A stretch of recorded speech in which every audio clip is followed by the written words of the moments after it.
All right, this is the third review video, and in the second 9 weeks in our unit 2, we moved to ecology. So we started off with terms. You can go back through your vocab and look up the terms. We have organismal ecology, population, community, ecosystem, etc. We reviewed the properties of water because the polarity of water and hydrogen bonding have everything to do with the way that the Earth's climate behaves. So climate was the first thing that we talked about. And we had these graphics that show how the tilt of the Earth affects the heating of the Earth and is the source of our seasons. So if we look at the equinoxes, I'm going to change my ink color again. I don't like red. We look at the equinoxes, the sun goes straight on and the tilt of the Earth is at its minimum. But even so, we see that the light directly strikes the equator, and when it goes to the poles, it has to go through more of the atmosphere. And so even at the equinoxes, when the tilt of the Earth is minimal, we still have a difference in heating.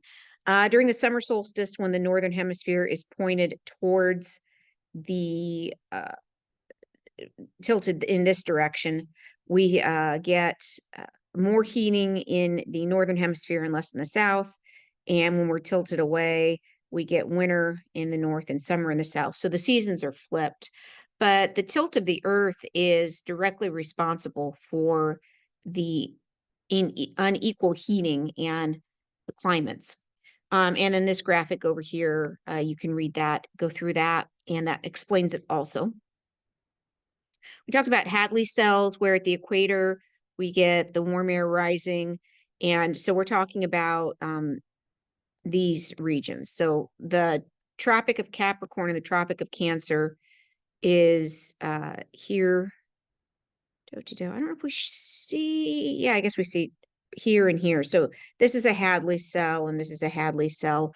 But we see that it heats at the equator, it rises, and then it sinks when you get to these tropics. And then you get the same effect going in cells that are adjacent. And then these Hadley cells, we have 3 pairs on each half of the Earth. This results in the wind directions. So we see our wind directions there. And that interplays with the water then to give us further patterns in our weather.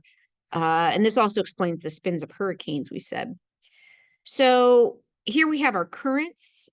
We have like land, sea breeze, but up here we looked at the overall currents. They're the result of the air temperature differences and the tilted Earth and the heating. So they all play together. The heat from the sun affects the wind and the water temps, and the wind and the water are hand in hand. So what we see here are the great currents we have. We've got the North American current that comes up, drops down, and we have the large ones in the Pacific Ocean. And of course, with the spin direction, we see it's actually Coriolis effect is a pretty complicated topic we're not going to go into here. But we have the garbage patches here in the center. So because of the movement in a circular pattern, we get those that accumulation of plastics there in the middle. We also have land breezes, sea breezes. So water changes temperature less quickly than land. Land changes much faster. So during the daytime, when the land is hot and the breeze is cool, we get cool air that blows in off the shore and the hot air blows away. And it flips at night because the land becomes cold very quickly. And so the water's warmer and we get water coming in and we get a reverse. So a couple of different ways that the water moves in result of the temperature. Climate in mountains, we have the sun heats up bodies of water. The water hits the mountain slope, it moves up. As it moves up, it condenses. And you get more rain on this side than you do on this side. The windward side gets the rain, the leeward side, less rain. A great example of this is the Rockies, where the windward side that faces the Pacific gets a lot of rain, but the leeward side's very dry. You also have a north-south. So on the southern side, you get more direct sun than you do on the northern side. So sun exposure varies based on mountains. Again, these are all factors affecting climate. Also vegetation. So trees absorb incoming solar energy and it causes the ground to be cooler. And in addition, transpiration of the trees gives off water, which further reduces the heat. So we see with a deforested area, we get a higher surface temperature. And we see with the vegetated, we get lower surface temperature.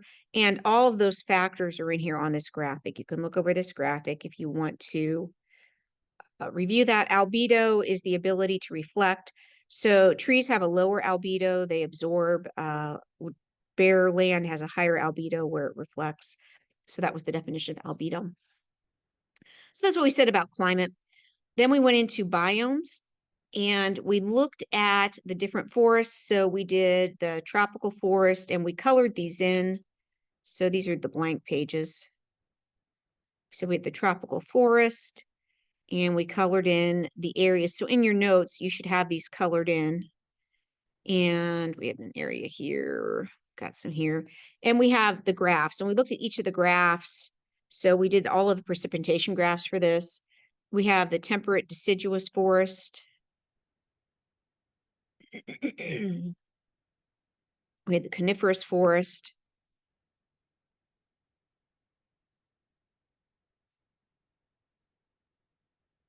We have desert. Oops. We have grassland. We have tundra.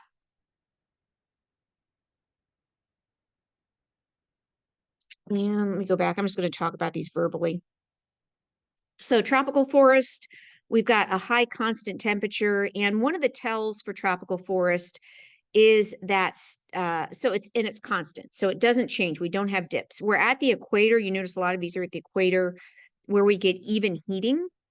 The precipitation is also very high. So if you're looking at temp precipitation graphs, you're looking for that high steady temperature and high precipitation. Temperate deciduous forest, we get, and I'm just going to do the general curves. I'm not going to put in, we get, so this is going to be on all of these, this is going to be January, and this is going to be December. And we get a range in precipitation. Again, in the southern hemisphere, this is going to flip, although we don't really have, we have very few temperate deciduous forests in the southern hemisphere. The only one we have in the southern hemisphere. It's going to be here. But remember, the seasons are inverted. Coniferous forest, again, we have this range, but this, whoops, go away. This goes down to like negative 30 degrees. So what you're looking for, your tell on coniferous forest is a very, very cold winter. And our precipitation, it's drier. So it's going to be drier and colder than the temperate deciduous forest. And we're primarily looking at Canada, and we're looking at like the areas of Siberia. So we don't have a lot of flipping here because these are northern latitudes. But how do you tell the difference? Colder temp and drier. Desert. The big tell on this, of course, is we have very little precipitation. So this is going to be very low. And grassland, this one in the southern hemisphere, we have, of course, I'm sorry, northern hemisphere, we have this. In the southern hemisphere, this would be inverted. And the summers can be drier here. So we have drier summers instead of wetter summers. So that's the big tell between a temperate deciduous forest and a grassland. Tundra, these are also very far north here and up here. And we've got a very low temp. Again, low temp is our big tell, and they're pretty dry. So they're dry. Actually, that should be more of a bell curve. All right, we have a few more. We also talked about the savanna. And we talked about the chaparral. Chaparrals are on the coast. So you see these, they're coastal. Saw some here, get some up here along the Mediterranean. And they have a relatively high, a little bit of temperature fluctuation, not huge. They get a precipitation flip. But the big key here is where they're at on the coastlines. And savannas have uh, warmer winters. Part of that is because they're found here and down here. So we get that inversion. And they tend to be drier in the summer quite a bit. Similar to grassland, but very dry in the summer, much drier. So that's the big difference between there. Then we looked at some examples of the coniferous forest, and we've got the temp is in red and the precipitation is in black. And we just did some analysis, and we saw that for some of these. So we got flips. We had, let me see if I can find an example of this. Here's the coniferous forest again. We've got low temps, and we've got the a wetter summer. Temperate deciduous forest. There are exceptions. So, for example, here, the precipitation for the temperate deciduous forest in Spain is pretty low. And for Knoxville. So we get a lot of variation in precipitation there, but we just kind of looked at these and analyzed them. Rainforest, again, there's the average monthly temp being high, and we get, a big peak there for precipitation. We went on, we looked at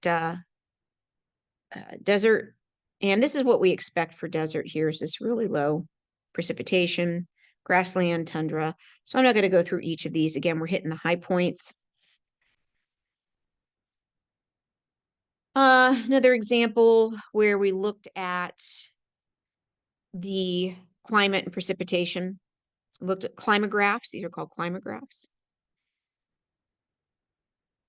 We did aquatic biomes, and we talked about the fact that we have the littoral zone, limnetic zone. The difference is the littoral is closer to shore. So we see there's the shoreline. The aphotic zone, and this is in lakes, is where we don't get a lot of light, so we don't grow a lot. We've got the photic zone. That's where we have most of our life growing. On the ocean, we have the intertidal zone where the tide comes up and down. We have the photic and aphotic again. Instead of the littoral and limnetic, we've got the neritic and the oceanic. So just some terms here and some understanding. Benthic is the floor. So both of these have benthic. We said in rivers, we have estuaries. So at a river, the end of a river, we have an estuary, and that's where the salt, where the river goes to a sea, where the fresh water and the salt water mix. And the last thing we talked about with habitat and climate was turnover in lakes. So in the winter, we have a temperature gradient. We're cold at the top, we're warmer at the bottom. The nutrients hang around at the bottom. Then we go to spring, and we start to heat up the water, and we get a rising and a sinking. So we get a turnover. We call that turnover. Then we have summer, and our temperature variation flips. So we still have high nutrients at the bottom, but we have a fall turnover. And during the turnovers, it brings those nutrients to the surface. So it happens twice a year. All right, that was a very quick review of climate and biomes, and spend some time, look at those graphs. I guarantee you will have some questions on biomes and where they're at. Review your diagrams where we colored in where the biomes are found, and the key points, deserts being dry, etc. Okay, so this was a short one, and we'll go into population ecology in the next video.